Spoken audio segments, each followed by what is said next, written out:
சிவாய நம. ஆன்மீக அன்பர்கள் அனைவருக்கும் அன்பான வணக்கம். தவத்திரு மாணிக்க வாசக சுவாமிகள் இயற்றி அருளிய சிவபுராணத்தை நாம் சிறிது சிறிதாக சிந்தித்துக் கொண்டிருக்கிறோம். நம் சுவாமிகள் சிவபுராணத்தின் இறுதி அடிகளில் சொல்லிய பாட்டின் பொருள் உணர்ந்து சொல்லுவார் செல்வர் சிவபுரத்தில் உள்ளார் சிவனடிக்கு பல்லோரும் ஏத்தப்பணிந்து என்று அருளியிருக்கிறார்கள். அதற்கு ஏற்ப சிவபுராணத்தை நமக்கு முடிந்த அளவில் சிந்தித்து அதன் பொருளை அறிந்து உணர்வதற்காகவே இந்த சிந்தனை முயற்சி. இன்று நாம் சிந்திக்கப் போவது புல்லாகி பூடாய் புழுவாய் மரமாகி பல்விருகமாகி பறவையாய் பாம்பாகி கல்லாய் மனிதராய் பேயாய் கணங்களாய் வல்ல சுரராகி முனிவராய் தேவராய் செல்லா நின்ற இத்தாவர சங்கமத்துள் எல்லா பிறப்பும் பிறந்து இழைத்தேன் எம்பெருமான் என்று வரும் அடிகளை இன்று பார்க்க போகிறோம். முதலில் புல்லாகி பூடாய் புழுவாய் மரமாகி இதை பார்க்கலாம். இறைவன் திருவடி தீட்சை கிடைத்ததும் சுவாமிகளுக்கு இறை ஞானம் வருகிறது, இறை ஞானம் கிடைக்கிறது. தாமும் பிற உயிர்களும் பிறந்து பிறந்து இறப்பது தொடர்பான காட்சிகளை சுவாமிகள் உணர்கிறார்கள். இப்போது திரைப்பட காட்சிகள் போல பிறப்பு இறப்பு காட்சிகள் அவர் முன்னே விரிந்து தெரிகிறது. இதையெல்லாம் பார்த்து உணர்ந்து எப்படி அனுபவித்தேன் என்பதை இப்போது இந்த அடிகளில் சொல்கிறார். அவருடைய அப்போதைய அனுபவத்தை சொல்கிறார். இந்த பூவுலகின் பரிணாம வளர்ச்சியின் வரிசைப்படி சொல்ல வேண்டுமென்றால் கல் தோன்றி அது மண்ணாக மாறி அதன் பின் புல் தோன்றி என்று சொல்ல வேண்டும். ஆனால் சுவாமிகள் இங்கு புல் பூண்டு புழு மரம் என்று முறை மாற்றி சொற்களை வைத்திருக்கிறார்கள். அது ஏன் என்றால் சுவாமிகள் சொல்லியிருக்கும் வரிசைப்படி பார்க்கும்போது அவைகள் எல்லாம் ஒன்றோடு ஒன்று ஒத்துப்போகும் சிறப்புகள் உள்ளவையாக இருக்கின்றன, ஒத்துப்போகும் தன்மை உள்ளவையாக இருக்கின்றன. அதுகொண்டு இதே போல புல் பூண்டு புழு மரம் என்று சொல்கிறார். புல் பூண்டு மரம் ஆகிய தாவரங்களின் பெயர்களை முதலில் சொல்கிறார். இந்த தாவர வளர்ச்சிக்கு பெரிதும் துணையாக இருப்பது புழு. அதனால் இடையில் புழு என்ற சொல்லை வைக்கிறார். புல்லாகி பூண்டாய் புழுவாய் மரமாகி புல் பூண்டு மரம் ஆகியவற்றின் வளர்ச்சிக்கு உறுதுணையாக இருக்கும் புழு என்ற உயிரினத்தை அதன் இடையில் வைக்கிறார். அடுத்து பல்விருகமாகி பறவையாய் பாம்பாகி பலவிதமான மிருகங்களாகி என்று சொல்லி அவைகளின் 3 எடுத்துக்காட்டுகளையும் சொல்கிறார். காலால் நடப்பன மிருகங்கள், சிறகால் பறப்பன பறவைகள், தரையில் ஊர்வன பாம்புகள். அடுத்து கல்லாய் மனிதராய் பேயாய் கணங்களாய். கல் என்பது ஒரு பிறவி அல்ல, அவை உலகம் படைக்கப்பட்ட போதே தோன்றியவை. கல் என்பது மலையை சொல்வதாகும். இந்த மலை காலப்போக்கில் சமவெளியாகி பல உயிர்கள் தோன்றுவதற்கு காரணமாகிறது.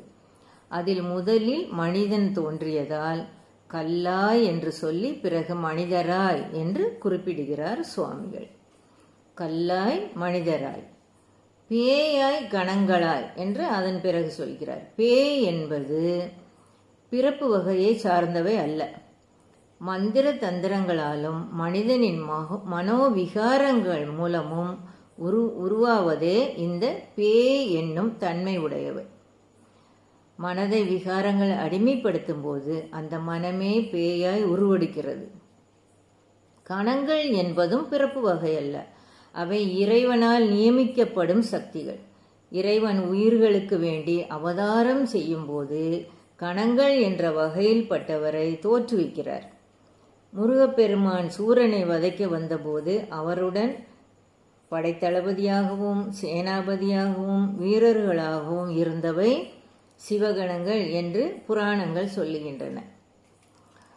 அதேபோல் தட்சனின் யாகத்தை அழிப்பதற்காக சிவபெருமான் கணங்களை உருவாக்கி யாகத்தை அழித்தார் என்றும் புராணங்கள் சொல்லுகின்றன. இப்படி கல் மண்ணாகி சமவெளியாகி அதில் மனிதன் தோன்றுகிறான். மனிதன் மனம் விகாரங்களுக்கு அடிமைப்படும் போது அவன் மனமே பேயாய் மாறுகிறது. அந்த மனத்தை செம்மைப்படுத்தி மனிதனை உய்விக்க இறைவனே கணங்களோடு அவதாரம் எடுக்கிறான். அதனால் இங்கே கல்லாய் மனிதராய் பேயாய் கணங்களாய் என்று சொல்கிறார் சுவாமிகள். வல் அசுரராகி முனிவராய் தேவராய். அசுரர் என்றால் வலிமை உடையவர்கள். வல் அசுரர் வலிமை உடைய அசுரர்கள். தேவர்கள் என்றால் தெய்வத்தன்மை உடையவர்கள். வலிமையும் தெய்வத்தன்மையும் சேர்ந்து இருப்பவர்கள் முனிவர்கள். அதனால் முனிவராய் என்று நடுவில் வைத்து வல்லசுரராய் முனிவராய் தேவராய் என்று சொல்கிறார் சுவாமிகள். இனி செல்லா நின்ற இத்தாவர சங்கமத்துள். செல்லா நின்ற சுவாமிகள் தன் ஞான கண்ணால் உயிர்கள் எடுக்கும் கணக்கிலடங்காத பிறவிகளை பார்க்கிறார். இதற்கு முன்பு தான் எடுத்த பிறப்புகளையும் உணர்கிறார். அவருக்கு மிகவும் வியப்பும் மலைப்பும் தோன்றுகிறது. இத்தனை நீண்ட முடியாமல் நீண்டு கொண்டே சென்று கொண்டே இருக்கும் பிறப்பு இறப்புகளை கண்டு செல்லா நின்ற என்று என்ற ஓசையை நீட்டி சொல்கிறார். செல்லா நின்ற தாவர சங்கமத்துள். நின்ற என்று சொல்வதன் மூலம் இப்போதும் இந்த நிகழ்வு தொடர்ந்து கொண்டே இருக்கிறது என்கிறார் சுவாமிகள்.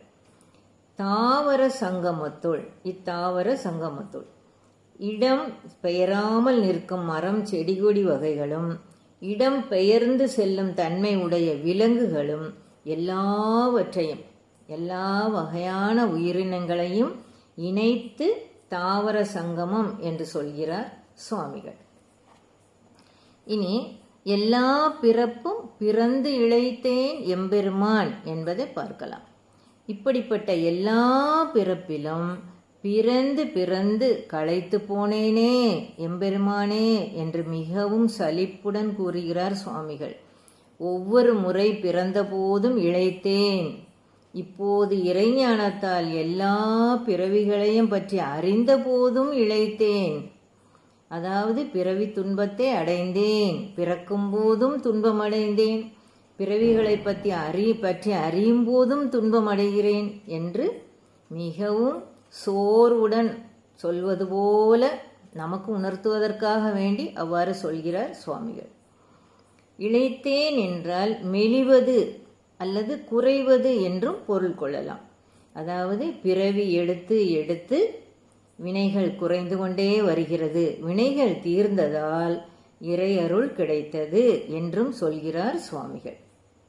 உயரமான குன்றின் மேல் நின்று ஊர் முழுவதும் பார்ப்பது போல சிவஞானத்தால் எங்கள் பிறவிகளையெல்லாம் காணுமாறு செய்கிறாயே என்று எம்பெருமானே என்று இறைவனை உணர்ந்து சொல்கிறார் சுவாமிகள். எம்பெருமானே எல்லா பிறப்பும் பிறந்து இழைத்தேன் என்று சுவாமிகள் சொல்வதை இதுவரை பார்த்தோம். இனி வரும் அடிகளை அடுத்த பதிவில் பார்க்கலாம். ஓம் நம சிவாய நம. வெற்றிவேல் முருகனுக்கு அரோகரா.